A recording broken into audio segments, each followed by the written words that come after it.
Assalamualaikum warahmatullahi wabarakatuh. Kami dari kelompok 5 yang beranggotakan saya sendiri, Kabul Ismail. Saya Umi Salimah.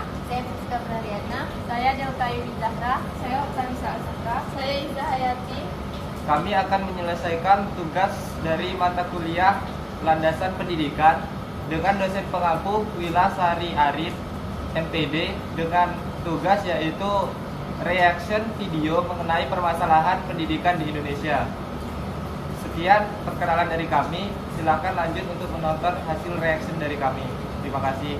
Mei kemarin, bangsa Indonesia memperingati Hari Pendidikan Nasional atau Hardiknas. Sayangnya ini masih banyak sekali fasilitas pendidikan di tanah air yang justru jauh dari kata layak ya Putri. Iya benar sekali Reza. Dan seperti di Mojokerto, Jawa Timur, siswa sekolah menengah kejuruan berprestasi harus bergantian belajar karena ruangan sekolahnya rusak parah. Sementara di Polewali Mandar, Sulawesi Barat, siswa sekolah dasar harus belajar di dalam ruangan kelas yang sekaligus menjadi gudang buah coklat.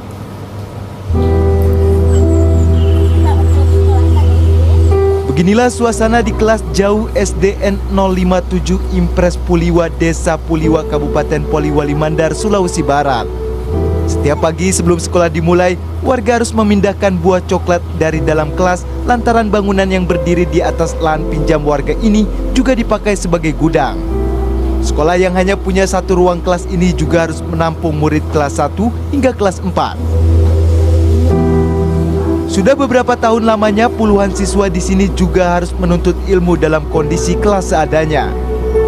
Buku-buku pelajaran telah usang bahkan rusak karena ketiadaan lemari buku. Sekolah ini juga hanya memiliki 2 orang guru, itu pun masih berstatus mahasiswa.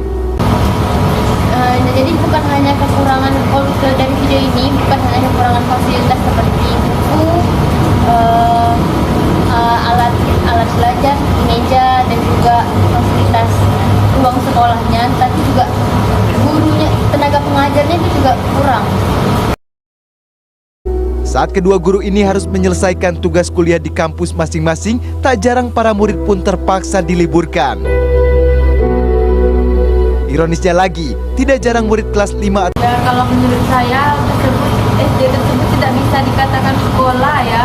Dari kelas 1 sampai kelas 4 SD cuma memiliki satu kelas. Seharusnya itu kan 4 kelas lah paling tidaknya, dari kelas 1 sampai kelas 4. Namun sekolah tersebut hanya memiliki satu kelas. Itu pun gurunya cuma 2 orang dan satu mahasiswa. atau kelas 6 juga terpaksa putus sekolah lantaran harus menuntut ilmu di sekolah induk yang berjarak 5 km dari sekolah kelas jauh tempat mereka menuntut ilmu sekarang ini. Petra sudah kelas berapa?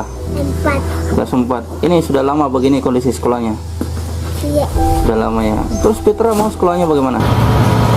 Dapat kita lihat dari video tersebut, berarti sudah berpuluh-puluhan tahun mereka sekolah seperti itu.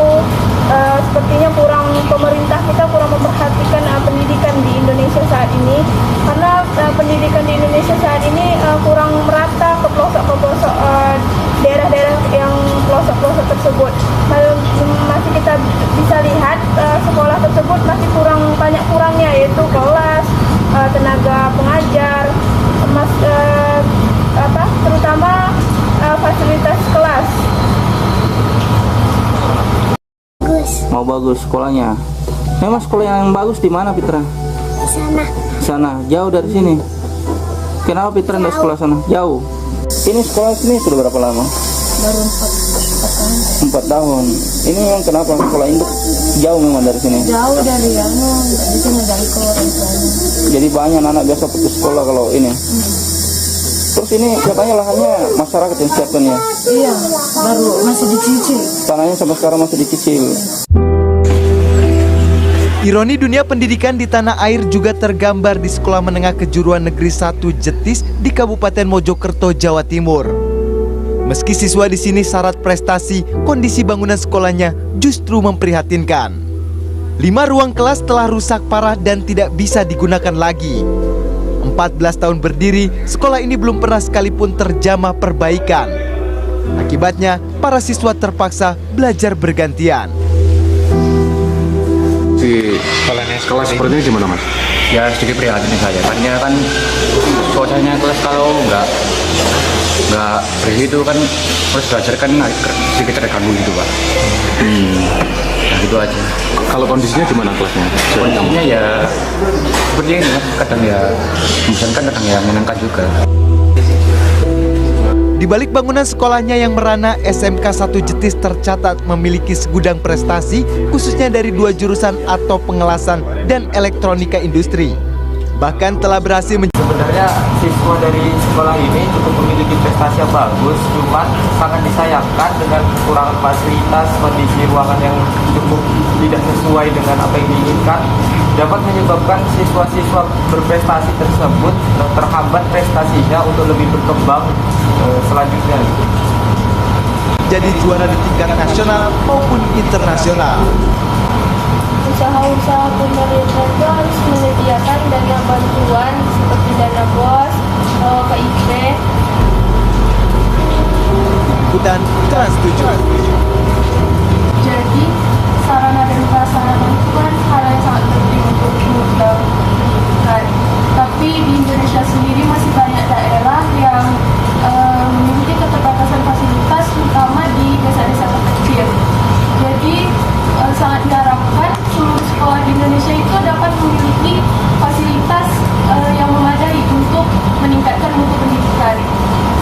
Jadi dari pemerintahnya sendiri juga harus bertindak dengan melakukan pemerataan fasilitas, pemerataan pembangunan infrastruktur sekolah, pemerataan tenaga pendidik, terus memberikan akses seperti akses jalan menuju sekolah di desa-desa terpencil, agar semua masyarakat Indonesia itu dapat memiliki hak yang sama untuk mengenyam pendidikan atau menuntut ilmu. Nah, sekian video reaction dari kami kelompok 5.